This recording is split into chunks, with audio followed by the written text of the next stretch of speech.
Hi guys, this is David with Geeks and Jocks right here at Game Inc. We're going to talk today about Mike Tyson. You might already know it a bit because of the thumbnail. We're going to have a little bit of why I think he's the best fighter on the heavyweight class. And it's not only me that thinks he's the best fighter in the heavyweight class. It's actually a bunch of articles and a bunch of people that know the boxing world that think that he is the best fighter in the heavyweight class that ever lived. He was born Michael Gerard Tyson on June 30th of 1966 in Brooklyn, New York. He has an older brother and a little sister. He became undisputed world champion of the world at the age of 20. He was 20 years old, 4 months and 22 days when he became the world champion for the WBA title. He also won 2 medals in 81 and 1982. Both of them under the junior division in the Olympic Games. He won his first 19 fights by knockout, 12 of them being in the first round. He was a beast. Those types of fights gave him the nickname of Iron Mike and Kid Dynamite. His WBC World Title Championship he won against Trevor Berbick. Let me see if I get it right. Trevor Berbick. He won that in 1986. Like I said, he was born in '66. He was 20 years old, and he won his WBC World Championship on the heavyweight class.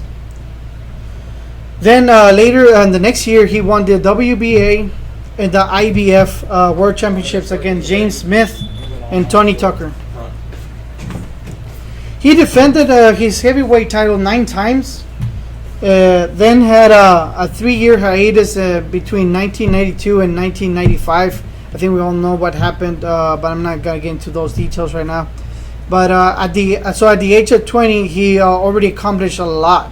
Actually, I think he fought his first 10 fights within the first year, which is like, it's really a massive toll for a fighter. However, he was beating his opponents within 30 seconds of the fight ever being started. So he wasn't taking, it was more of the preparation for the fight. He was fighting the first year. I think he was fighting every 2 to 3 weeks. He was having a fight scheduled for him. He won both titles in 1996, and he lost them the same year. He lost them to Evander Holyfield. And then he fought him again in '97, and he was disqualified in that fight because of the all the ear issue. I think we all know what happened right there.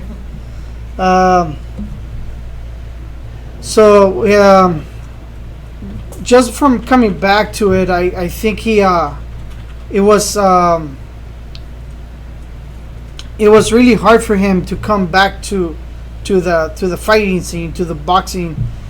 He was still in great shape, but he was I think he was a bit out of touch because he was not making this impressive 35 seconds, 39 seconds knockouts. Like I said, if you remember, he fought his first 19 fights were won by a knockout, and 12 of them were won in the first round. In 2002, at the age of 35, he had a chance to fight for the world championship at the heavyweight class again. He fought against Lennox Lewis, and he lost that fight.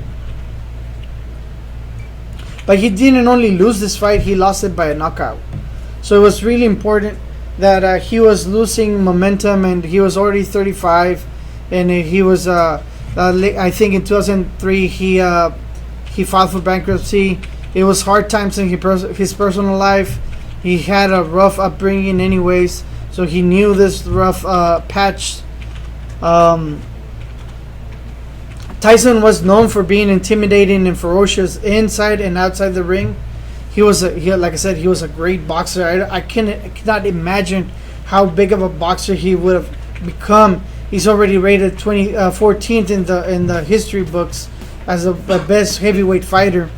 I cannot even imagine if he didn't have this 3 years hiatus that he had. We all know what happened. I'm pretty sure he would have been undisputedly the best fighter in the heavyweight class. He's also ranked number 1 by ESPN as the hardest hitting boxer in the heavyweight class.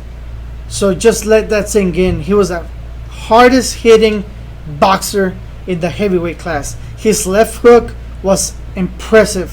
His way of positioning against his opponents was something to be wowed by. It was really amazing seeing him fight. And actually, if you watch his first, he fought 58 times total. He won 50 of them. 44 were by knockout. So his time in the ring was nothing to compare to any other fighters, because he was finishing his matches, his boxing matches, within 40 seconds. 30 seconds was his fastest against Marvin Fraser. It's just a little nice thing to know.